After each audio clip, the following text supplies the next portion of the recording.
Hello friends, स्वागत है दिवा स्टडी 2.0 में। आज हमारा टॉपिक है गांधी युग 1917 से 1947 तक के टॉप 100 क्वेश्चनों की चर्चा करेंगे। आज हमारा पार्ट फर्स्ट है। पार्ट फर्स्ट में हम 50 क्वेश्चनों की चर्चा करेंगे और पार्ट सेकंड में 50 प्लस क्वेश्चनों की चर्चा करेंगे। पार्ट सेकंड का डिस्क्रिप्शन में लिंक दे दिया जाएगा, वहाँ पर जाकर देख सकते हैं या चैनल पे इसकी प्लेलिस्ट में जाकर देख सकते हैं। ठीक है, सारे क्वेश्चन इंपॉर्टेंट और सिलेक्टेड है जो एग्जाम में बार बार पूछे जाते हैं और हर एग्जाम में इस टॉपिक के 4 या 5 क्वेश्चन पूछे जाते हैं। तो पार्ट फर्स्ट और सेकंड दोनों को पूरा देख लेना है। ठीक है, तो स्टार्ट करते हैं। पहला क्वेश्चन है, महात्मा गांधी ने सत्याग्रह क्रियाविधि सबसे पहले कहाँ प्रयुक्त की थी? तो सत्याग्रह क्रियाविधि सबसे पहले कहाँ प्रयुक्त की थी? तो राइट हो जाएगा चंपारण में। ठीक है, साथ में आप भी कमेंट में आंसर दे सकते हैं और लास्ट में आपको बताना है कि 50 में से आपके कितने क्वेश्चन राइट हो रहे हैं। अगला क्वेश्चन है, अंग्रेज पुलिस अफसर कैप्टन सैंडर्स किसके द्वारा गोली से मारा गया था? कैप्टन सैंडर्स को किसने गोली से मारा था? तो राइट हो जाएगा साथियों, भगत सिंह ने कैप्टन सैंडर्स को गोली से मारा था। तो राइट हो जाएगा डी ऑप्शन आपका इसमें। अगला क्वेश्चन है, जय हिंद का नारा किसने दिया था? जय हिंद का नारा है ये किसने दिया था? वेरी वेरी इंपॉर्टेंट क्वेश्चन है, तो ध्यान रखना है। इसमें आपका राइट हो जाएगा सुभाष चंद्र बोस ने। जय हिंद का नारा है तो सुभाष चंद्र बोस ने दिया था। ए ऑप्शन आपका राइट हो जाएगा। अगला क्वेश्चन है, 1947 के बाद निम्नलिखित में से किस राज्य को भारत संघ में सैनिक कार्रवाई के द्वारा बलपूर्वक मिलाया था? 1947 में आज़ाद होने के बाद निम्नलिखित में से किस राज्य को भारत संघ में सैनिक कार्रवाई द्वारा बलपूर्वक मिलाया गया था? तो वो राज्य था हैदराबाद। ठीक है, ए ऑप्शन राइट हो जाएगा। अगला क्वेश्चन आपका हो जाएगा, किसने कहा था तुम मुझे खून दो मैं तुम्हें आज़ादी दूंगा? ये किसने कहा था? वेरी वेरी इंपॉर्टेंट क्वेश्चन है। तुम मुझे खून दो मैं तुम्हें आज़ादी दूंगा, ये कहा था सुभाष चंद्र बोस ने। तो ए ऑप्शन राइट हो जाएगा आपका इसमें। अगला क्वेश्चन है, देशबंधु की उपाधि से संबंधित है। देशबंधु की उपाधि से संबंधित है वो कौन है? तो राइट हो जाएगा चित्तरंजन दास, CR दास। ठीक है, देशबंधु की उपाधि से संबंधित है CR दास। बी ऑप्शन राइट हो जाएगा इसमें। अगला क्वेश्चन है, कांग्रेस का 1929 का अधिवेशन जिसमें पूर्ण स्वराज्य का लक्ष्य घोषित किया गया था कहाँ पर हुआ था? तो जो 1929 का अधिवेशन है वो हुआ था लाहौर में। ठीक है, और इसमें पूर्ण स्वराज्य का लक्ष्य घोषित किया था। तो ये दोनों क्वेश्चन आपको ध्यान रखना है। 1929 का अधिवेशन कहाँ पर हुआ था? लाहौर में हुआ था और इसमें पूर्ण स्वराज्य का लक्ष्य घोषित किया था। ठीक है, अगला क्वेश्चन है, कांग्रेस ने भारत छोड़ो आंदोलन का प्रस्ताव किस वर्ष पारित किया था? भारत छोड़ो आंदोलन का प्रस्ताव है ये किस वर्ष पारित किया था? तो राइट हो जाएगा साथियों 1942 में। ठीक है, अगला क्वेश्चन आपका हो जाएगा, सुभाष चंद्र बोस ने सिंगापुर में दिल्ली चलो का नारा दिया था। सुभाष चंद्र बोस ने दिल्ली चलो का नारा है ये सिंगापुर में दिया था। कब दिया था? तो राइट हो जाएगा 1943 में। ठीक है, बी ऑप्शन आपका राइट हो जाएगा इसमें। अगला क्वेश्चन है, असहयोग आंदोलन को निलंबित क्यों किया गया था? असहयोग आंदोलन है 1920-22 जिसको निलंबित किया गया था। क्या कारण हो गया था जो निलंबित करना पड़ा? तो इसमें आपका राइट हो जाएगा साथियों, चोरी चौरा में हुई हिंसक घटना के कारण असहयोग आंदोलन को निलंबित करना पड़ा। ठीक है, चोरी चौरा में हुई हिंसक घटना के कारण। इंपॉर्टेंट क्वेश्चन है, ध्यान रखना है। अगला क्वेश्चन है, वर्ष 1919 में जलियांवाला बाग हत्याकांड कहाँ पर हुआ था? तो ये भी आपको ध्यान रखना है। जलियांवाला बाग हत्याकांड हुआ कब था? तो 1919 में हुआ था। डेट भी आगे हम बात करेंगे डेट के बारे में भी। और ये हुआ कहाँ पर था? तो राइट हो जाएगा अमृतसर में। ए ऑप्शन राइट हो जाएगा आपका इसमें। अगला है, नमक सत्याग्रह किस ईस्वी में प्रारंभ हुआ था? नमक सत्याग्रह है ये किस ईस्वी में प्रारंभ हुआ था? तो राइट हो जाएगा साथियों 1930 में। डिटेल में आगे चर्चा करेंगे। ये साबरमती आश्रम से दांडी तक सत्याग्रह किया था। ठीक है, लगभग 384 या 85 किलोमीटर का था और डेट भी मैं आपको आगे बताऊंगा, तो पूरा क्लास को एंड तक देखते रहना है। अगला क्वेश्चन है, निम्नलिखित में से किस कृत्य के कारण भगत सिंह, राजगुरु और सुखदेव को 23 मार्च 1931 को फांसी दी गई थी? तो पहले तो आपको ध्यान रखना है, भगत सिंह, राजगुरु और सुखदेव को 23 मार्च 1931 को फांसी दी थी। तो ये डेट भी याद रखना है और सन भी याद रखना है। तो ये फांसी क्यों दी थी, क्या कारण था? तो राइट हो जाएगा, वर्ष 1928 में लाहौर में सैंडर्स की हत्या के कारण, हमने पीछे क्वेश्चन में चर्चा की थी कि भगत सिंह ने सैंडर्स की हत्या की थी गोली मारकर, तो सैंडर्स की हत्या के कारण 23 मार्च 1931 को इन तीनों को फांसी दी थी। ठीक है, अगला क्वेश्चन है, निम्नलिखित में से किस अधिनियम के तहत बिना मुकदमा और दोषी के ही विधि न्यायालय ने किसी भी व्यक्ति को कैद करने का प्राधिकार सरकार को दिया गया था? तो ये कब दिया गया था? तो राइट हो जाएगा 1919 के रोल्ट एक्ट अधिनियम के द्वारा। ठीक है, 1919 का रोल्ट अधिनियम है, इसमें बिना मुकदमा दोषी के भी विधि न्यायालय ने किसी भी व्यक्ति को कैद करने का प्राधिकार सरकार को दिया था। वेरी वेरी इंपॉर्टेंट क्वेश्चन है साथियों। ठीक है, अगला क्वेश्चन है, गांधी इरविन समझौता 5 मार्च 1931 को किससे संबंधित है? तो पहले तो आपको ध्यान रखना है, गांधी इरविन समझौता हुआ था 5 मार्च 1931 को, डेट भी याद रखना है, पूछी जाती है एग्जाम में। और किससे संबंधित है? तो राइट हो जाएगा सविनय अवज्ञा आंदोलन से संबंधित है। बी ऑप्शन राइट हो जाएगा आपका इसमें। ठीक है, अगला क्वेश्चन है, स्वतंत्र भारत के प्रथम महाराज्यपाल या गवर्नर जनरल कौन है? स्वतंत्र भारत के प्रथम गवर्नर जनरल या महाराज्यपाल कौन है? तो राइट हो जाएगा साथियों लॉर्ड माउंटबेटन। ठीक है, अगला क्वेश्चन है, किस अधिनियम में पहली बार भारत के लिए संघीय संरचना प्रस्तुत की गई थी? किस अधिनियम में पहली बार भारत के लिए संघीय संरचना प्रस्तुत की गई थी? तो राइट हो जाएगा 1935 का अधिनियम में पहली बार भारत के लिए संघीय संरचना प्रस्तुत की। अगला क्वेश्चन है, 1919 के अधिनियम में वैध शासन धारणा को जिस व्यक्ति ने परिचित कराया वे कौन थे? 1919 के अधिनियम में वैध शासन धारणा को जिस व्यक्ति ने परिचित कराया वो कौन थे? तो वो थे साथियों चैम्सफोर्ड। ठीक है, डी ऑप्शन राइट हो जाएगा इसमें।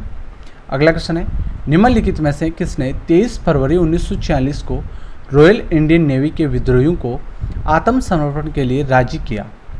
तो 23 फरवरी 1946 को रॉयल इंडियन नेवी के विद्रोहियों को आत्मसमर्पण के लिए राजी किया था, वो थे वल्लभ भाई पटेल और मोहम्मद अली जिन्ना। ठीक है, सी ऑप्शन राइट हो जाएगा इसमें। अगला क्वेश्चन है, 1939 में पहली बार महात्मा गांधी ने देशी राज्य में नियंत्रित जन संघर्ष चलाने की विशेष तकनीक को अपनाया। उन्होंने अपने एक निकट सहयोगी को सत्याग्रह करने की इजाज़त दी, वह निकट सहयोगी कौन था? तो राइट हो जाएगा साथियों राजकोट में वल्लभ भाई पटेल को। ठीक है, तो सी ऑप्शन राइट हो जाएगा इसमें। अगला क्वेश्चन है, निम्नलिखित आंदोलनों में से किस में महात्मा गांधी ने भूख हड़ताल को एक हथियार के रूप में पहली बार प्रयोग किया था? वेरी वेरी इंपॉर्टेंट क्वेश्चन है कि महात्मा गांधी ने भूख हड़ताल को एक हथियार के रूप में पहली बार प्रयोग किया था, तो वो कौन सा आंदोलन था? 1918 का अहमदाबाद मिल मजदूर हड़ताल आंदोलन हुआ था, उसमें भूख हड़ताल को एक हथियार के रूप में पहली बार प्रयोग किया था महात्मा गांधी जी ने। तो सी ऑप्शन आपका इसमें राइट हो जाएगा। अगला क्वेश्चन है, जलियांवाला बाग में गोली चलाने का आदेश दिया था? जलियांवाला बाग हत्याकांड हुआ था, उसमें गोली चलाने का आदेश दिया था, वो थे RS डायर ने दिया था साथियों। वेरी वेरी इंपॉर्टेंट क्वेश्चन है, ध्यान रखना आपको। अगला क्वेश्चन आपका हो जाएगा, महात्मा गांधी को सर्वप्रथम राष्ट्रपिता किसने कहा था? राष्ट्रपिता किसने कहा था महात्मा गांधी को? तो राइट हो जाएगा सुभाष चंद्र बोस ने कहा था। अगला क्वेश्चन है, भारतीय राष्ट्रीय कांग्रेस के सबसे अधिक समय तक अध्यक्ष कौन रहे? भारतीय राष्ट्रीय कांग्रेस के सबसे अधिक समय तक अध्यक्ष कौन रहे? तो अब्दुल कलाम आज़ाद सबसे अधिक समय तक अध्यक्ष रहे। अगला क्वेश्चन है, जब 15 अगस्त 1947 को भारत ने पहली बार आज़ादी का जश्न मनाया तब महात्मा गांधी कहाँ पर थे? तो राइट हो जाएगा साथियों कोलकाता में थे। कहाँ पर थे? कोलकाता में थे। अगला क्वेश्चन आपका हो जाएगा, भारत एवं पाकिस्तान का विभाजन किस योजना के तहत हुआ था? भारत और पाकिस्तान का विभाजन किस योजना के तहत हुआ था? तो माउंटबेटन योजना के तहत भारत और पाकिस्तान का विभाजन हुआ था। महात्मा गांधी की हत्या कब हुई थी? महात्मा गांधी की हत्या कब हुई थी? डेट भी ध्यान रखना है, 30 जनवरी 1948 को हुई थी। 30 जनवरी को महात्मा गांधी की पुण्यतिथि है। इस दिन वर्ष 1948 को नाथूराम गोडसे ने 3 गोलियां मारकर उनकी हत्या कर दी थी। ठीक है, महात्मा गांधी जी की हत्या किसने की थी? नाथूराम गोडसे ने की थी। 30 जनवरी 1948 को 3 गोलियां मारकर हत्या कर दी थी, यह आपको ध्यान रखना है। अगला क्वेश्चन है, कौन सा भारतीय स्वतंत्र भारत का पहला गवर्नर जनरल बना। तो आपसे पूछे कि स्वतंत्र भारत का पहला गवर्नर जनरल कौन था, तो साथियों लॉर्ड माउंटबेटन था। और भारतीय पूछे कौन सा भारतीय स्वतंत्र भारत का पहला गवर्नर जनरल बना, तो राइट हो जाएगा सी राजगोपालाचारी है, ये भारतीय पहले गवर्नर जनरल थे। ठीक है, और स्वतंत्र भारत का पहला गवर्नर जनरल लॉर्ड माउंटबेटन, जो 1947 से 1948 तक स्वतंत्र भारत के अंतिम वायसराय और पहले गवर्नर जनरल थे स्वतंत्र भारत के। तो आपको ध्यान रखना है। ठीक है, और भारतीय पूछे तो सी राजगोपालाचारी याद रखना है। दोनों क्वेश्चन कन्फ्यूजन नहीं होना है और याद कर लेना है। अगला क्वेश्चन है कायदे आजम किसे कहा जाता है। कायदे आजम किसे कहा जाता है, तो राइट हो जाएगा मोहम्मद अली जिन्ना को कायदे आजम कहा जाता है। गांधी जी किस गोलमेज सम्मेलन में भाग लेने के लिए लंदन गए थे, तो गांधी जी है ये किस गोलमेज सम्मेलन में भाग लेने के लिए लंदन गए थे, तो राइट हो जाएगा साथियों द्वितीय गोलमेज सम्मेलन में।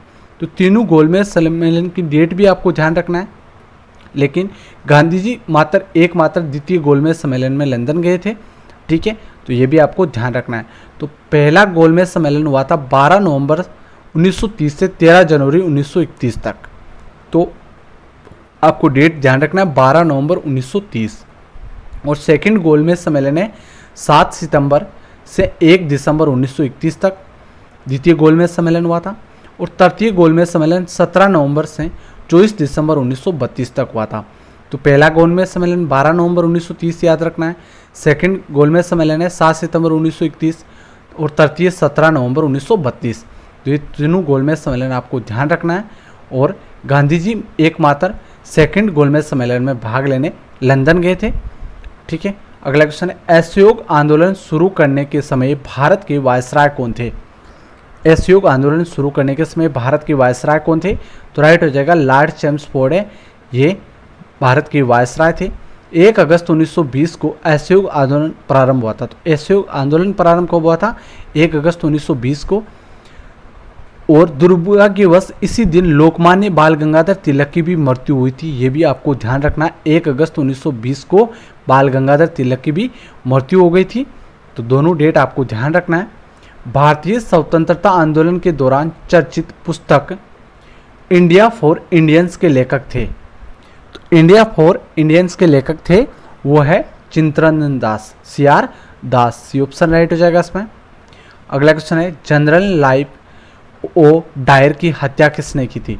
जनरल माइक ओ डायर की हत्या किसने की थी, तो राइट हो जाएगा उधम सिंह ने जनरल माइक ओ डायर की हत्या की थी। अगला क्वेश्चन है साइमन कमीशन का भारत आगमन किस वर्ष हुआ था। साइमन कमीशन का भारत आगमन हुआ था 1928 में, बी ऑप्शन राइट हो जाएगा। अगला है महात्मा गांधी के राजनीतिक गुरु कौन थे। वेरी वेरी इंपॉर्टेंट क्वेश्चन है, महात्मा गांधी के राजनीतिक गुरु कौन थे, तो गोपाल कृष्ण गोखले है, ये महात्मा गांधी के राजनीतिक गुरु थे। अगला क्वेश्चन है सारे जहां से अच्छा हिंदुस्तान हमारा के रचनाकार कौन है। सारे जहां से अच्छा हिंदुस्तान हमारा के रचनाकार कौन है, तो राइट हो जाएगा इकबाल है। अगला क्वेश्चन आपका हो जाएगा माई एक्सपेरिमेंट विथ ट्रूथ के रचनाकार कौन है।